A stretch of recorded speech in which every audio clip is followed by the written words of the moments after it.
So Michelle is labor manager and talent acquisition leader at Alliant Events. She brings 21 years of experience in the live events industry and a nationwide network of freelance professionals. She's got a people-first approach to staffing and crewing, and she knows what separates good professionals from the ones that clients actually request by name. Please give a warm welcome to Michelle, y'all. Woohoo! Come on in, Michelle. Hey everyone. Uh-oh. Hope And Ginny's everyone's gonna having a good spotlight you too. Tuesday. All right. I'm going to just jump right in and share my screen. Beautiful. All right. Oh, Michelle, will you turn on? Oh, wait, is your camera? There it is. Okay, beautiful. Yeah, Ginny, go ahead and pin her. She's All pinned for me. Is she not pinned for everyone? Oh, okay. We're good now. We should be good. right. Good? All Good. right.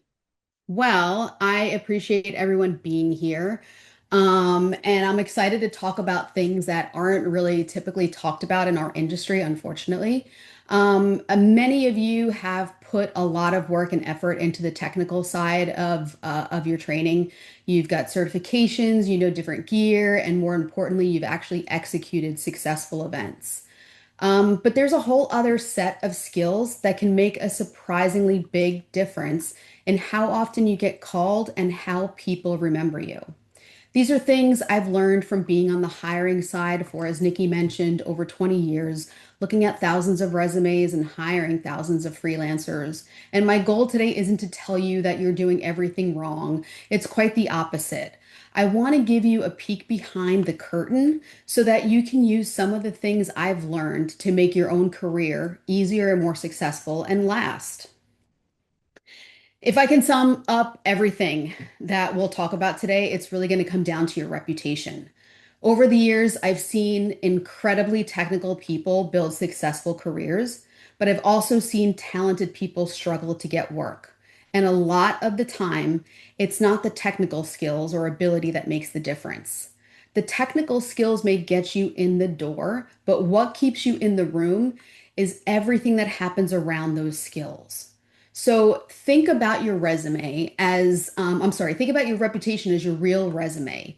And you can edit the PDF version, and it might get you a first call, but your reputation is what is going to get you every call after that. So humor me for a second. Think right now about five technicians, fellow crew, or even actually five clients that know you, that you've worked with. If they were sitting in a room right now talking about you, what would they be saying? Hopefully, they'd be saying something good. Maybe they're remembering how calm you were when something went sideways. We all know how often that happens. Maybe they remember that you showed up prepared, you helped the person next to you, or you made their day easier. Or do they remember something that didn't quite go according to plan and you didn't handle the situation well? And that's the thing about reputation. Like I said, you can edit the PDF version, but you don't get to do that with your reputation. You earn that one interaction at a time. I personally never liked the phrase, you're only as good as your last gig, because I feel like that undermines the humanity in the industry. And if you ask me, the humanity, the different people, the personalities is what makes this industry so special. I think it's the best part. But none of us is perfect. And believe me, I include myself in that. But how you handle the inevitable mistakes and those difficult situations matters just as much as getting the technical stuff right. Let me be clear, though, about one thing. Technical skills, the excellence in your skills, still matters a lot. You still need to know your craft. You need to be able to do the job that you were hired for. That is the baseline. But the reality of our industry, there are a lot of people that can technically do what you do. And I don't say that to diminish what you do and your experience and skills. It's actually a compliment to the industry. There are a lot of talented people out there. So, what becomes the differentiator? It's whether people want to work with you specifically again. People rarely remember what you do, but they will usually never forget how you made them feel. I kind of tease this one on LinkedIn. We use the phrase industry standard all the time. But the funny thing is about live events, there is no such thing as industry standard. There is not one universal standard. Corporate is different from touring. Touring is different from theater. Theater is different from broadcast, special events, sports. They all can have different standards. And it can apply to things like your pay rates and payrolls, dress code, travel, expenses, a whole bunch of all of those details. So before you accept a gig, I suggest you make sure you understand what each particular client considers their standard. I'd also encourage you to have your own standards. Know what you need to make a gig worthwhile for you. Know your rates, know your boundaries. But think of those as a starting point for a conversation, not like a my way or the highway kind of policy document. And if a client can't meet one of your terms, you get to decide whether it's a deal breaker. And if it is, you can say no, but do it professionally. Something as simple as, you know what, I really appreciate the offer, but I just can't make it work this time, but please keep me in mind for the next one. That can be the difference between growing in a relationship and preserving one that might be valuable later.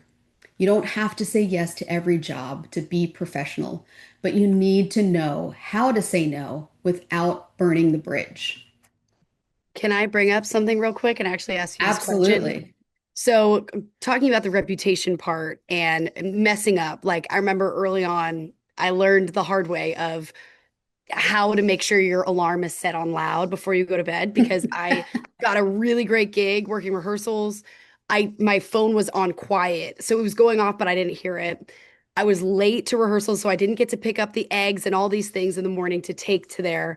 And I just figured, well, I'm done for. Like they're never gonna hire me again.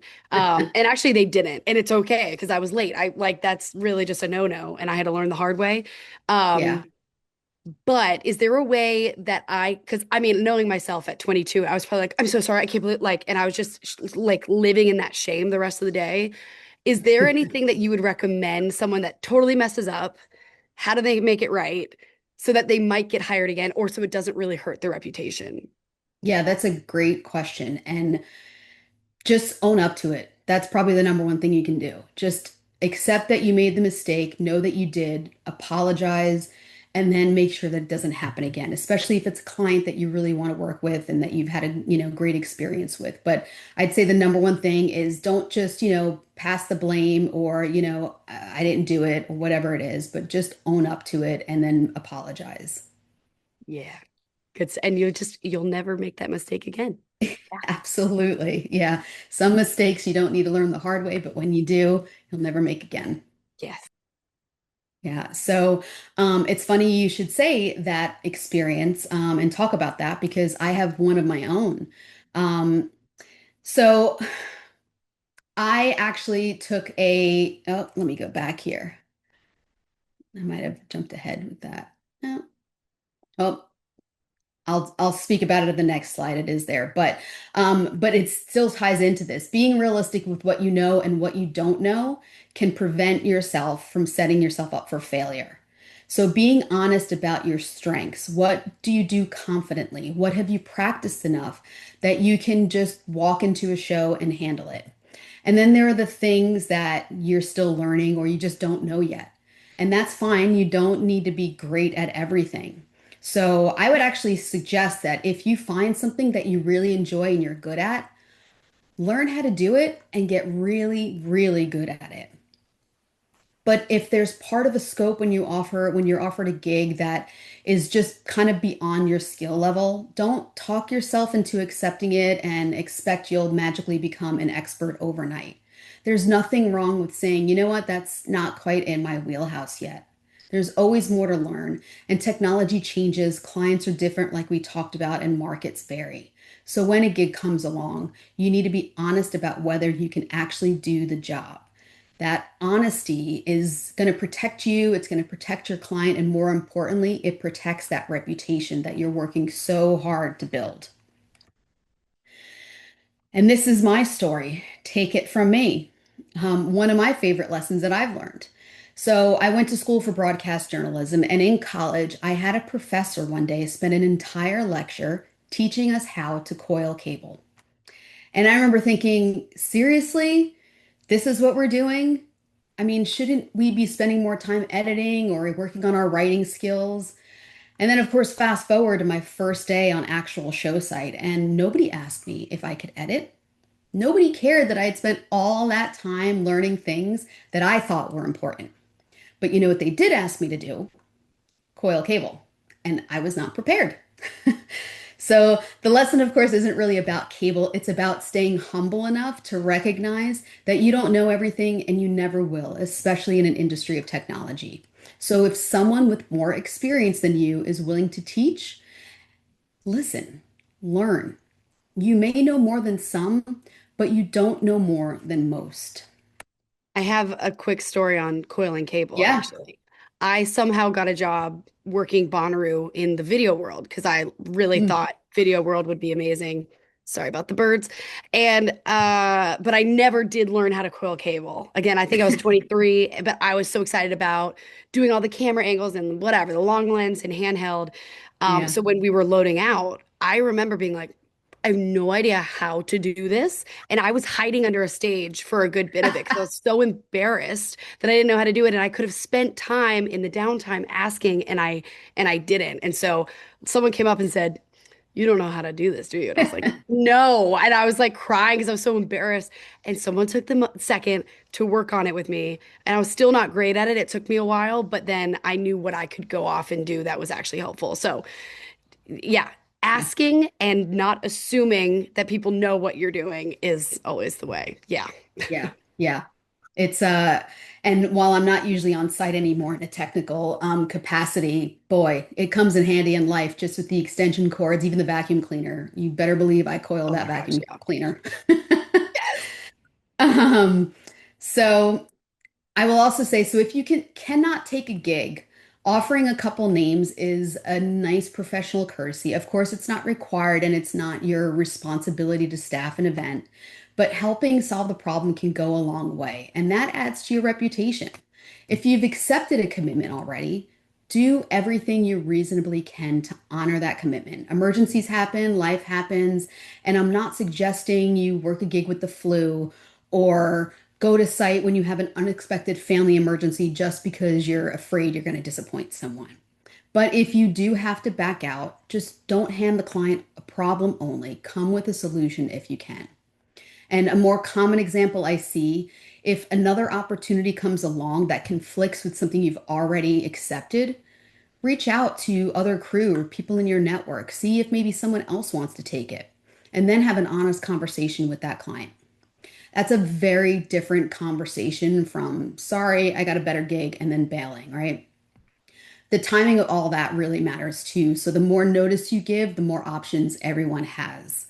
And the same thing with rate changes. I don't think people understand that this can also affect a reputation. If your rate is changing, tell your clients before you accept the gig, not when the invoice arrives and it's like a surprise party they didn't ask for.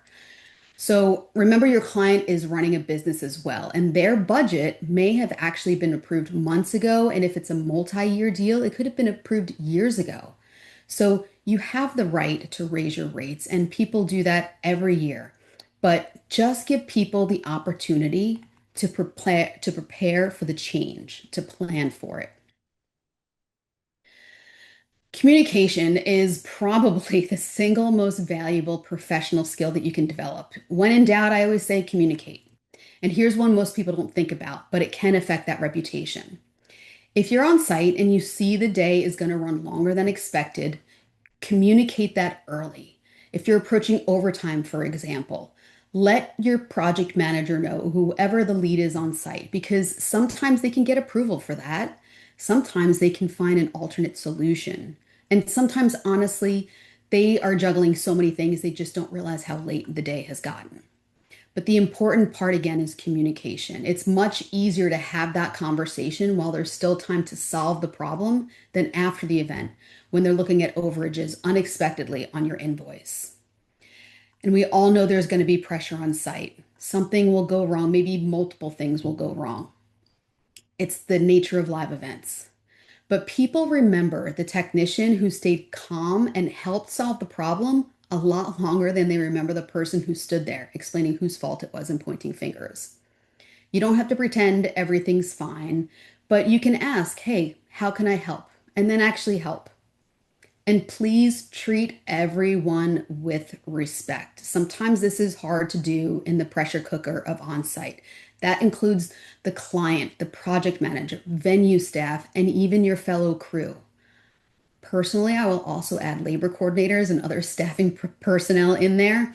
A lot of the time, they're the ones deciding whether to confirm you or not, or reaching out to someone else. And a lot of times, they're actually dealing with 12 different issues before breakfast. So a simple thank you costs you nothing. Really, just don't be a jerk. And I say that with love. But you can be incredibly talented and people still not want to work with you. Those skills get you noticed, but your attitude determines whether people want you back again. Also, avoid the drama. We've seen this on site all the time. If somebody wants to pull you into gossip, it's absolutely within your right to smile and politely excuse yourself to the restroom, for example. And on that topic of communication, watch your conversations. Clients can hear you when you think they can't. If you're confident you're alone, assume you're not. And I always tell folks, a client may be out of sight, but they could still be within earshot. I have a note So on I that real suggest, quick, actually, go if ahead. you don't mind, with communication, because I think on tour or on site, the worst versions of me can come out because I'm tired and because Yeah, I'm stressed or whatever it is. And I think we all have seen those versions of us come out on site. And so yeah, it's truly because your reputation matters so much to just slap that out of you, knowing that it can come out, but like recognizing that you might be more emotional or more something because you just haven't slept. There was yeah. one gig I was on where it was like we had worked all day. Probably we'd worked for a month and then we worked all day. It was 6 p.m. and our call time was 2 a.m. And so I was like, get me out of here. I need to go to bed Yeah. because we're about to have a really long day. And the leadership team really didn't have it together. And I was Mm. losing my mind. And so I just kind of kept taking myself to the bathroom because I was like, I was going to say something that I regretted. And so if you are feeling really, really frustrated and things, calm down first and then have a nice civil conversation because if you explode, totally reasonable, but that last conversation can be what someone remembers you for, and you don't want that Yeah, in this business. Yeah. absolutely. Yeah, that's definitely going to leave an impression, whether good or bad. You're Yeah. And right. it's up to you if you want to take the next gig or not. You don't have to take that gig. Yeah, I didn't take the yeah. next gig from them again. I didn't like the way they led it, but that's totally, up to me now. So, yeah. Yeah, that's one of the best parts of So, being a Michelle, I have a freelancer, question. independent contractor. What if you are on said naughty list already? How do you recoup you- losses from, a bad day, a bad situation? The whole tour was shot, whatever, something terrible happened. Anger is flared, and that was that, and that turned into where you go from there. If it's a specific client that you still want to work with, actually, no matter what the circumstance, it goes back to that, apologizing, fess up, own the mistake, own the, inappropriate behavior or conversation and apologize. And then it's, of course, up to the client whether they want to work with you again. But at least you can put your head on the pillow and know, hey, I did the right thing. I apologized. And again, it's a mistake that hopefully you don't make again. All right, let's move along. So, part of the reputation is your professionalism. And I suggest reaching out before the event, maybe a week or so before, depending on how long you've been booked and how long the gig is, and just confirm important details, things like call time, your reporting location, travel, all of those variables. And even before you email someone, it's a good idea to go through your email before you ask the question because there's a chance that the answer could already be sitting there.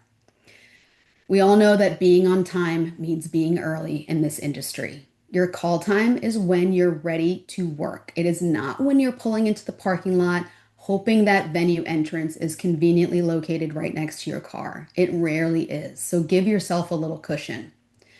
Also worth mentioning, end of day is whenever it is. Don't ask to leave before the work is done. Come prepared. Bring your tools, bring water, bring snacks, and make sure you dress appropriately for the gig. You don't need to show up like you're going off to prom with a tiara, but you also don't want to look like you actually accidentally wandered onto show site while taking out the garbage. Can you talk about what should men and women wear on site? It's Yeah, different for the types of gigs, but how do you get yeah. comfort and professionalism? Yeah, so if you speak with your client in advance, like let's say it's festival season and things are outdoors, you need to confirm like, hey, are shorts appropriate? Can I wear shorts? Um, can I just wear whatever on these first few days? And then, when client starts to be on site, maybe blacks. And of course, it depends on your position as well. So like, if you're a stagehand or an AV tech, those, dress blacks are going to be your standard or show blacks are going to be kind of your standard. But if you're let's say in a show management position, you're the project manager, the deck manager, it might be more like a business casual. So confirming kind of with the client, again, it goes back to what do they consider standard and what's acceptable to make sure that you're ready for it. Did that Black. answer the question? Black. Yes. Great. Because it's hard for women too. Like, I want to wear leggings because it's way more comfortable, but Yeah, do I have a shirt long enough to really cover? And like, what does that look like? And there are definitely some brands that have more appropriate yeah, button pants that are stretchy and comfortable. Yeah, but it's yeah. tough. Yeah, and again, the industry varies. If you're, on a touring gig and doing rock and roll, sometimes those more casual, laid back things are perfectly acceptable. Yeah. And but if you're doing a corporate event or, maybe some special event, it might not be. So, Yeah. and I think we've all been in the position, and I always feel like I have to mention it. Hygiene goes along with all of that. I think we've all been next to that person. Things get sweaty, right? There's nothing wrong with keeping some deodorant, or even if you need to change of clothes in that backpack, and then in case of emergency, break that glass. When you're on site, you've got to stay engaged, not buried in social media on your phone or talking when you should be working. And there's nothing wrong, obviously, with establishing those relationships and talking with the people and the crew. But if you're supposed to be working, work. And then if you finish your task, look around and see what you can help with next. And a lot of times that applies to folks that are newer in the industry. You might have bigger gaps of time and like where you don't have anything going on, but there is usually something that you can help with. You don't have to hover over everyone or be like a shadow, but you just have to be present. Something important to remember is that everyone is client facing, even if you think you're not. You may never speak directly to the end client, but you should always carry yourself as though you could be standing next to them at any moment because they may come up to you at any moment and ask a question. And they don't know your role within the overall event. All they see is someone in blacks or on headset. Treat everyone professionally. Your fellow crew member today could be your crew lead tomorrow. And that PA distributing run a show copies today could be the producer that's in a position to hire you 3 years from now. You simply don't know. And honestly, you don't need to know. Treating people well is a pretty good default setting, I'd say. Let's talk about email. A lot of folks don't think about this as a first impression. When you're emailing someone, you should pay attention to details, things like spelling their name correctly. If someone's name is Sean, is it Sean, Shawn? And if you're emailing someone named Michelle, don't address the email to Michael. Ask me how I know. Details matter because it shows you're actually paying attention and it's not just like a copy paste. Um, and I want to point out your actual email address could be part of a first impression as well. And I have a true story here. The company I previously worked at, I received a resume from someone applying for a position that required our CEO's approval. The email address was Lotto Weed. I don't know what they intended by that. Maybe they loved the lottery and they loved weed. Maybe they meant a lot of weed. Maybe there was just an entirely different explanation. But here's the problem. This was a position where I'd be putting this person in front of a corporate client. And that email address made me stop. So I actually reached out and gave them the opportunity to reconsider and send it from a more professional sounding address. So if your email address was created in your younger days and you thought New York City Playa was going to age beautifully, I'm here to tell you it did not. Email addresses are free. We all know this. Create one using your name, even if you've got to use special characters or things like that. Just make sure that your name is in there, some identifying factor. A lot of folks don't put a lot of thought into their signature, and some don't even have one at all, and that is a mistake. You should think of your signature as a little professional billboard. At a minimum, you want to make it easy for someone to answer four questions. Who are you? How do I contact you? Where are you located? And what do you actually do? The location is especially useful. And sometimes, let's say, for example, I'm looking for someone with the exact right skill set who happens to live near the event. We always love saving on travel costs, right? And if I can find that information quickly, you may be my first call. Doesn't mean you're limiting yourself to local work only. It's actually quite the opposite. It makes it easier for people to identify opportunities where you're an especially good fit. And hiring moves quickly, guys. Sometimes we're trying to fill a position very quickly in order to get names to security or to book travel, get pre-production calls on the schedule. So just make contacting you frictionless and easy. Now, your resume does still matter. I said earlier that your reputation gets you rehired, but your resume is also still part of that first impression. It gives someone a quick snapshot of your experience. You want to also here keep your contact information easy to find. You include the skills, the gear, software, education, certifications, and all that real world experience that's relevant to the work you want. If you're newer in the industry, don't worry about not having years of experience on a resume. Nobody reasonable expects that. Just be honest and don't lie. Keep it current, keep it updated as well as you learn new skills or if you move. Keep it concise too. One page is great, two is fine when you actually need 2 pages. It's not War and Peace. They just want to get an idea of what you do. I also say send it as a PDF as opposed to a Word document or other form with a file name that tells the client what they're opening, like Michele Smith, crew chief resume .pdf. That's helpful. But like really final version 2.pdf is not actually very helpful. And proofread your resume or even ask someone to proofread it for you before you send it because a resume with a bunch of spelling errors can unintentionally communicate a lack of attention to detail or laziness, even when you're actually very detail oriented. I would Also, say just to, oh, I'm sorry, go ahead. yeah, go, no, it was just a final Sorry. note there. Keep personal information off of it. You don't need your date of birth, your social security number, or your physical home address. You don't need to hand that off to strangers. That's it there. What's up? Yeah, no, I just seeing it, especially for our industry. If you live in Elmar, I saw it in here. Like if no one's really heard of your town, still put that, and then you could put Mhm. the California, the Bay Area. If I'm in Nashville and I am willing to work in Chattanooga or Memphis or Atlanta, I would also put that of like willing Yeah. to drive to like transport myself to do these gigs, especially on your gigs profile. You can check that out. And the other thing too is make sure you have a professional photo on your LinkedIn gigs profile. I've seen people with resumes with the picture on there, and it's hurting you because it's not professional. So either Yeah. have like a really good headshot that's professional, like well done, or don't have a picture on the resume at all, because it can really hurt you just looking a little bit less professional. The other Yeah. thing is if you are sharing a PDF through a drive or a Google Doc through the Google Drive, make sure when you share it, it is like the link and it's accessible to all. Because the amount of times I click on it and it Oh. says request access, I kind of don't even think about that person because I'm Move like they on. weren't paying attention to the detail that I need to have Hmm. access to this. So just a few notes Yeah. here.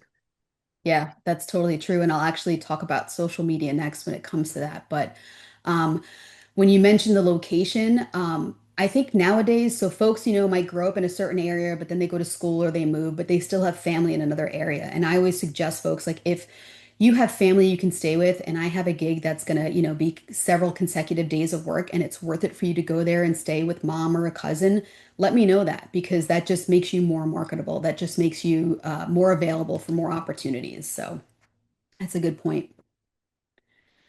Or if you're And available social, to split like hotel fare, something like that. yeah.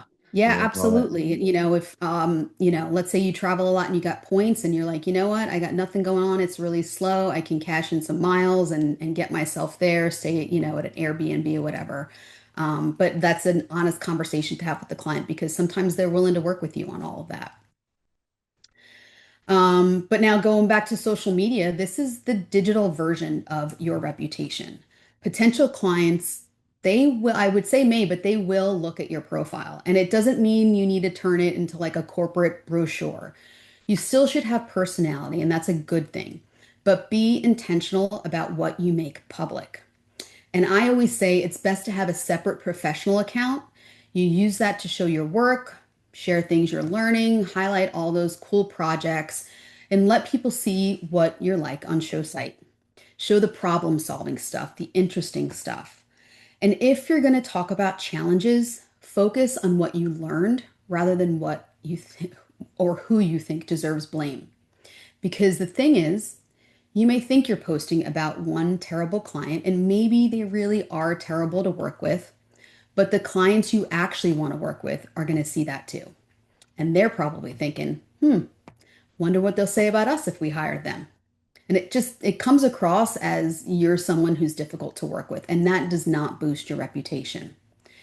Talking about LinkedIn, if you're not on LinkedIn, I'm here to tell you to embrace it. Live events are increasingly represented there, and there's real opportunities being posted every day.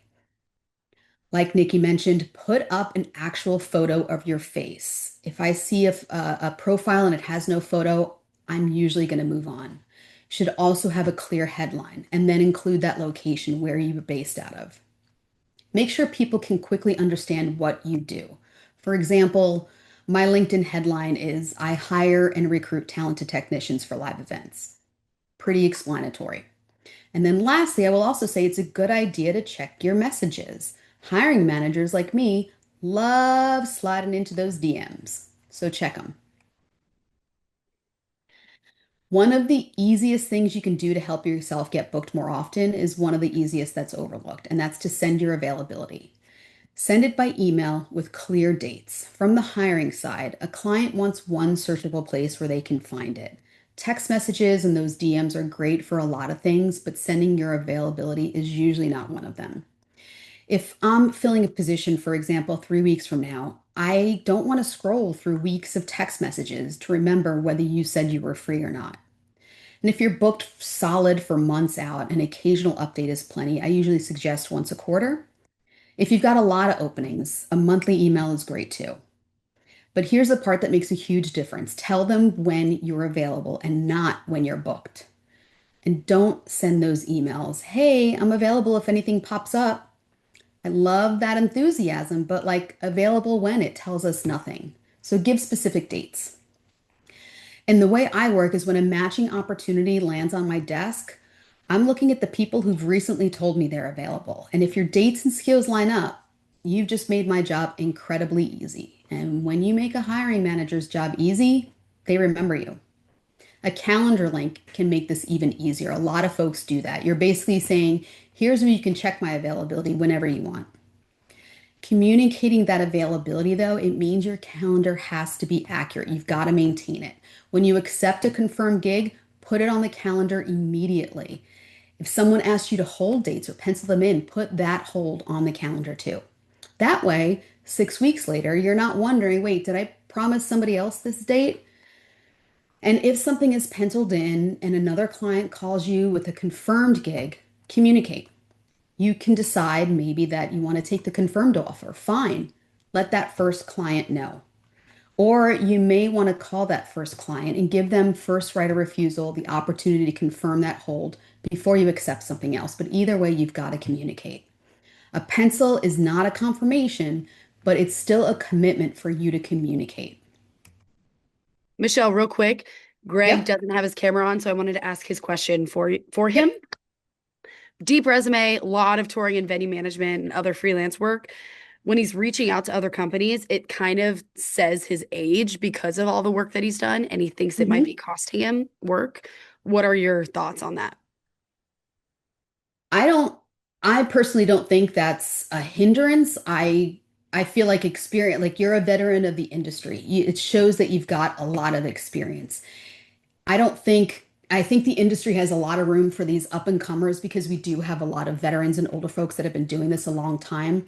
But those are also the folks that can help the younger ones on site. So personally, I don't look at it as a bad thing. I look at it as like, great, this person's solid. They obviously are working a lot in the industry. They obviously had to have a lot of demand for their, with clients. That's got to say something. That's positive, I think. So you honestly don't think that by having a resume that belays over 40 years of actual experience, and I mean, touring internationally with some significant artists, as well as 20 years of venue management, you don't think that that's a detriment, even though the experience is there, that some people say, well, do I really want to work with somebody that's, basically say, I'm going to say in their 60s? I don't think it is. And I don't think it shouldn't. And maybe some clients look at that in, a less than positive as a less than positive value or, quality that you have. I don't. Um, I would say also if you think that's why maybe you're missing out on work, have a conversation with the client. Just be frank. Just be like, hey, look, I feel like I'm an asset because of all the experience that I have, but are you looking at it, as a detriment or that maybe I'm not in my prime and I'm not going to be able to move as quickly as some of the younger folks and just have that conversation. Maybe there's different positions that you can fill where you might be more suitable for in their eyes. In a bad way, they could be looking at it like, oh, his rate's going to be way too high because he has so much experience, which is Yeah, not okay. And so, right. for example, on gigs and then any other job site that allows this, when you do apply, there's a whole comment section. The people that write whole comments for me to read of is basically your cover letter of why you want that job. I really only look at the people that do that because I'm like, they're putting in the extra attention and I get to know them a little bit. Maybe in there you can put somewhere of like, hey, I have a lot of experience. I'm still willing to do this job that might be under you. They might be thinking this job is beneath him because you have so much Yeah, experience. So I think more communication could also help with you. I yeah. feel like my I'm a resume and letter writing skills are fine. I don't necessarily have a problem with that. What I'm looking for in terms of my work, I'm not getting on the bus anymore. I mean, I can't do submarine duty anymore. It's just not a practical matter. So I'm looking for sure. freelance type work with various, companies on a production level. And my skill set, initially I started out in lighting and then moved into an LD and design role. But then subsequently, when I left the road, I moved into a production management role in a venue. So I have kind of a diverse thing, and I'm thinking of myself more in realm of production. So, I have those kinds of skills that, like basically a production manager or a stage manager would have. So those are the kinds of, positions that I'm looking for. But basically when I write, I mean, like I'll give you an example, like Tate, I live near Lidditz. So Tate is in there and there's other companies down in that area too. And, I'll see postings on, LinkedIn and gigs and things like that. But, a lot of times it seems like to me that there's an algorithm that human resources people use now that kind of vet a resume by certain keywords. Hmm. I it's disappointing to hear, honestly. And I totally get that you don't want to be on a bus anymore. That is totally fine. There's a lot of folks before you that had that same kind of transition. So maybe it's a matter of looking at a different part of the industry where your skills are still compatible. For example, maybe it's corporate or maybe it's in-house at a theater or something like that.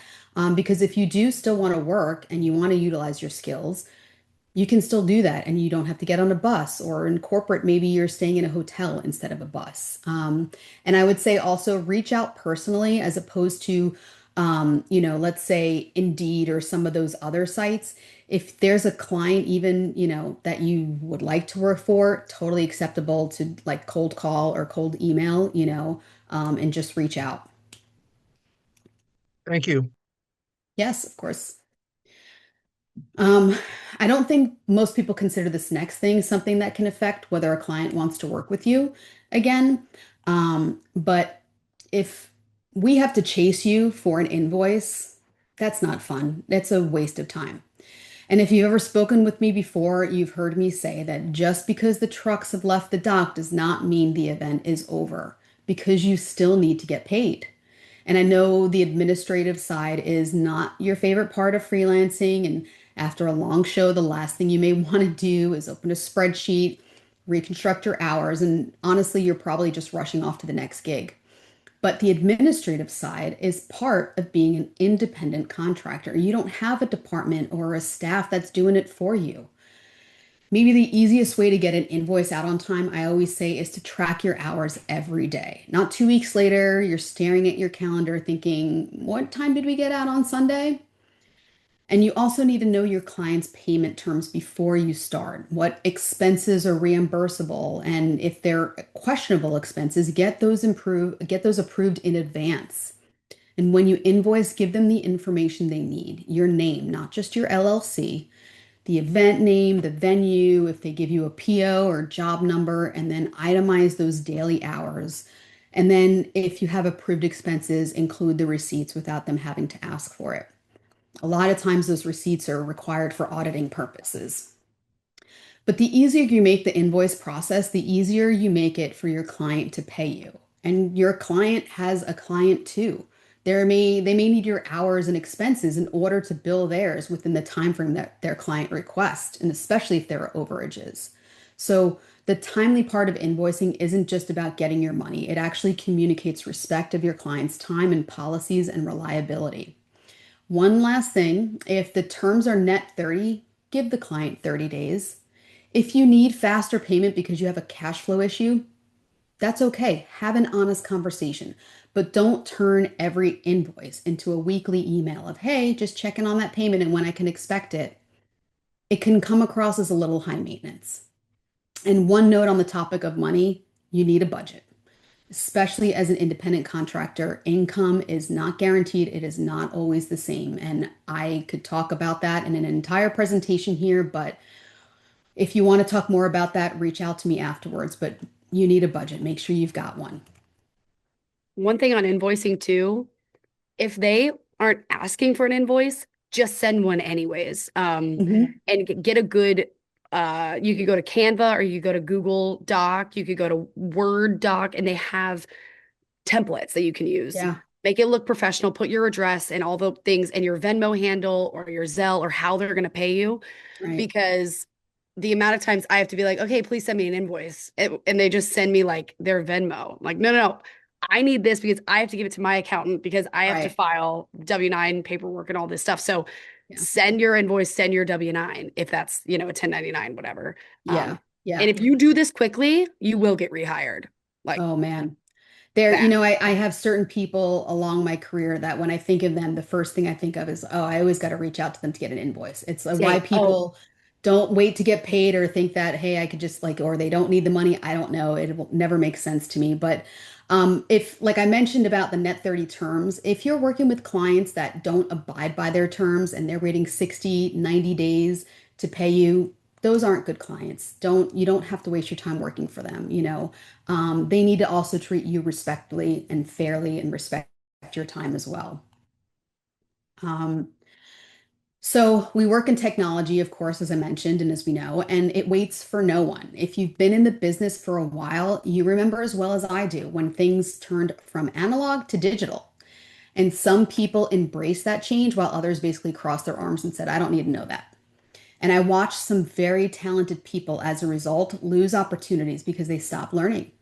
You don't have to know every new piece of gear or technology, but you do need to keep learning. There's manufacturer trainings and certifications. There's even industry conferences that you can attend. So there's lots of ways to do it.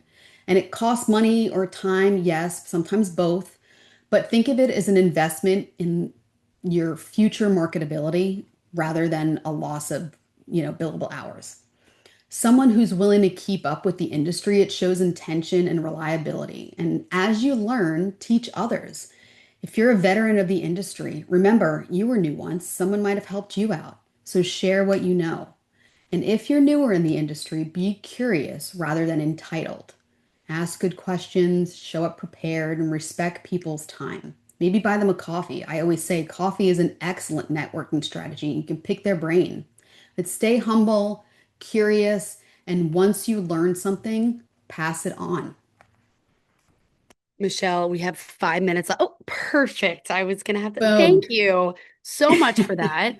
Uh, Yeah. let's open this up. Put the little hand raise on the I think it's in React or somewhere down here. Michelle, that was wonderful. Thank you. I want to start Sure. with this one question and then we'll take everyone's from the chat and Jenny can pin them. If you are new to the industry, or even if you're not new, how do you figure out what your rate should be? And how do you tell them? And what does that negotiation look like? That is a great question. So, when I have interview calls or vetting calls, I always ask people what their rate is, just so I kind of have that for the future.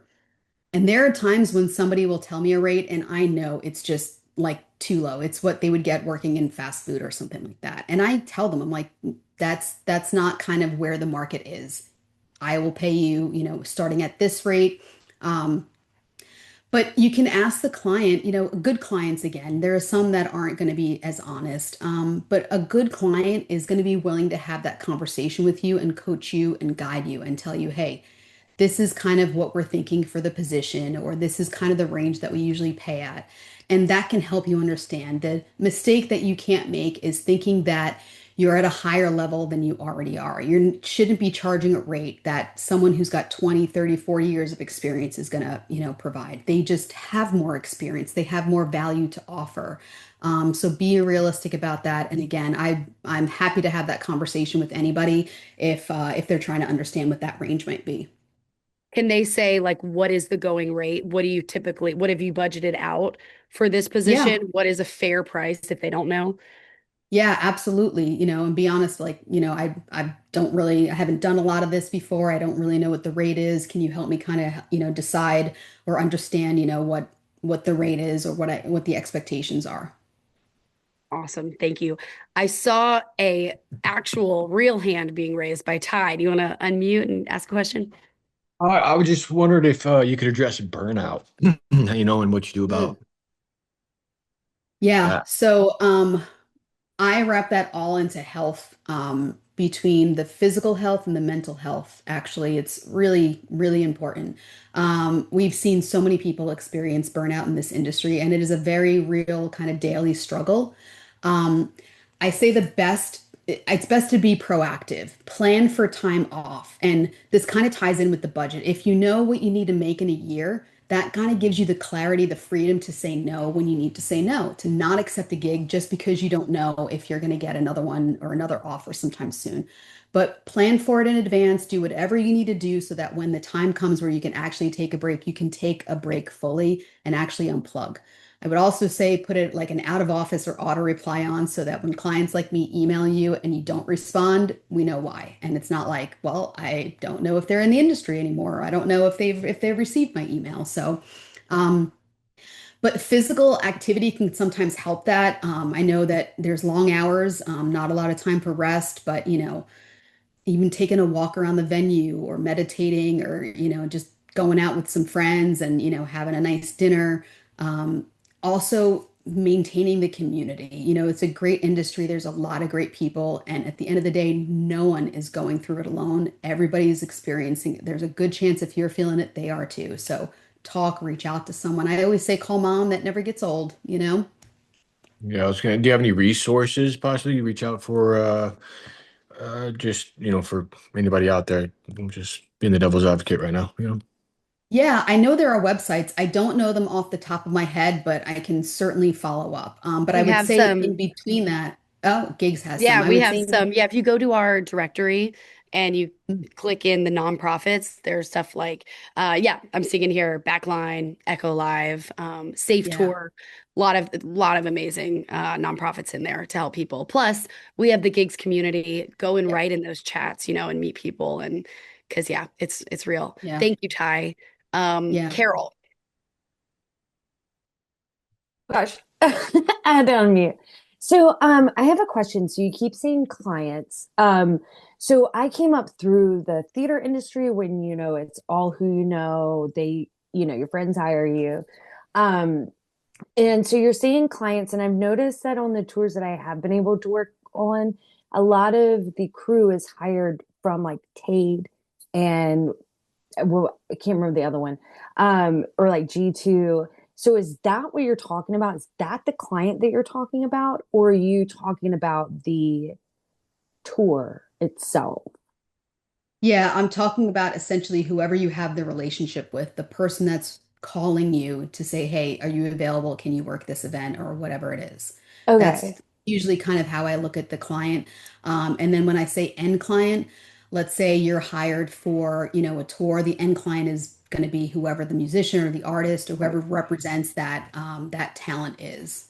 Okay. And my biggest problem right now in my personal life is I'm having trouble like I don't feel like I have enough street cred. I have plenty of experience, but especially in handwork. The only way I'm gonna be able to do wardrobe or something is to come in the back way and like be Yeah. like an audio girl. And Right. so that's the part that that's the hardest part for me is because like I've only done it maybe like a handful of times and I've been trying to intern at churches and things like that to get some more like just to build a resume.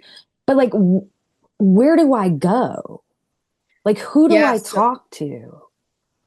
Communities like gigs are great. And I always also suggest folks, if you see someone doing what you like to do, if you see someone on LinkedIn or other social media, just send them a message. And like I said, offer to buy them coffee, pick their brain, because there is a lot to be said for the connections in the industry. If you've got someone that is working for, working in a place or for a client or doing something that you would like to, if you know them, just say, hey, how can I get in? Can you put in a good word for me? Make an introduction, things like that. Um, Okay. I'm going to share yeah, my screen real quick just so you can see this. If you're yeah, on Gigs, it's community.gigs.live. This is what it looks like now.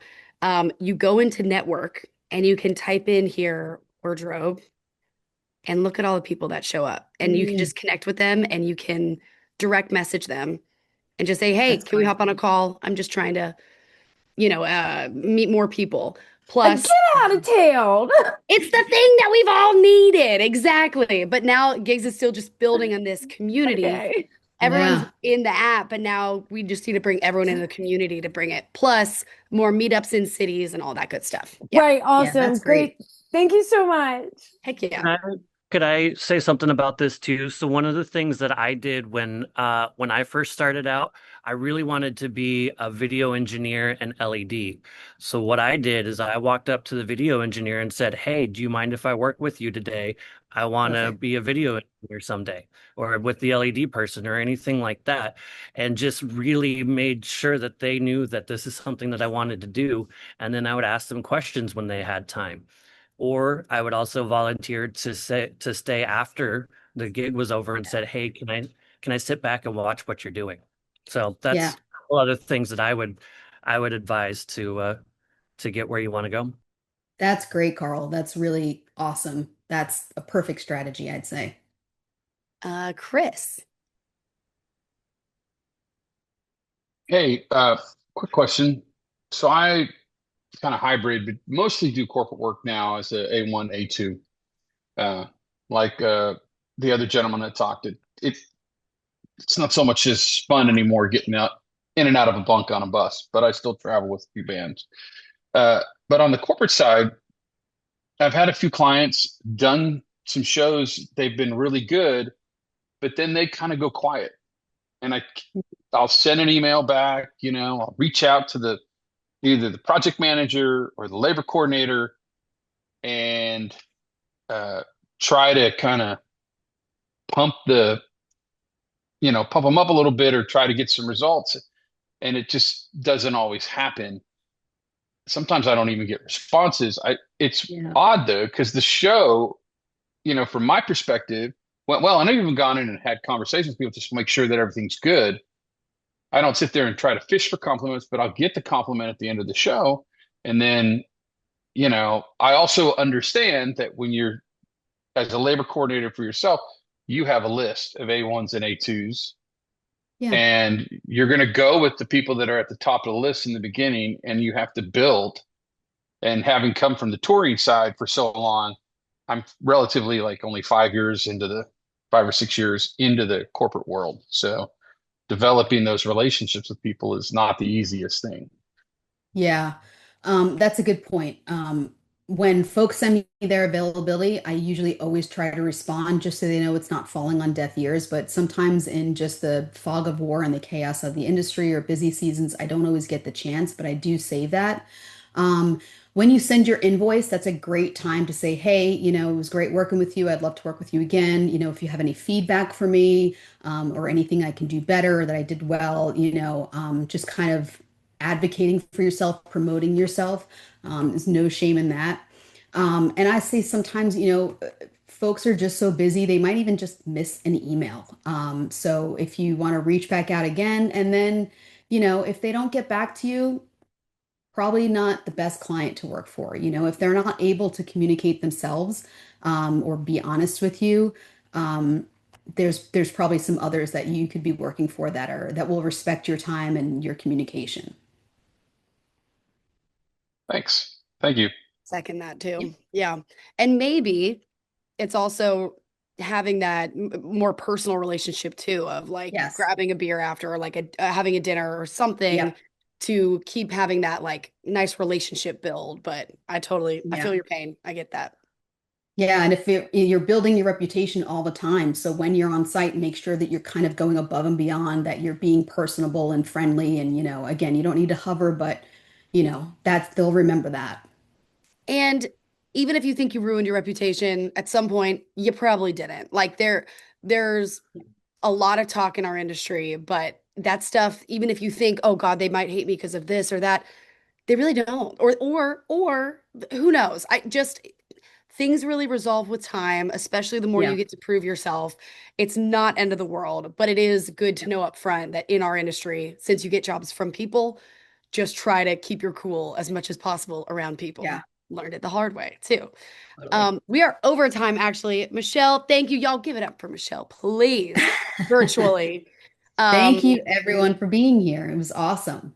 this is so great. And I think we could maybe do a part two another time too. Kind of Yeah, that maybe. next layer in. But thank you, everybody. Our next mentor masterclass is October. Wait, Ginny, No, we October have 7th. one in September as well. So Fabulous. please stay tuned. If Stay on you're the not on our lookout. newsletter, go get on our newsletter. You can just do it on the homepage, giggs.live. Sign up. Yeah, Thank and you, you guys are everybody. all welcome to connect with me on LinkedIn and reach out, because if you have more specific questions you want to talk about, I'm happy to help and talk shop. Thank And you I for know some providing people, this service free, by the way. Absolutely. Thank you for providing the service free. That's just Yes. you wouldn't expect for something this detailed oriented or helpful to be free. Mm, We want to we all help got to as help much each as other. possible. And Michelle, we will send a follow-up email with the recording of this to everyone who yes. signed up, and we'll have your information in there, Michelle. So everyone definitely Perfect. go. If not, connect with her on Gigs on LinkedIn and follow her. But thank you so much, Michelle. Appreciate you. Thanks, everyone. Bye, everyone. Have a great Thank you week. guys. We'll see you at the next one.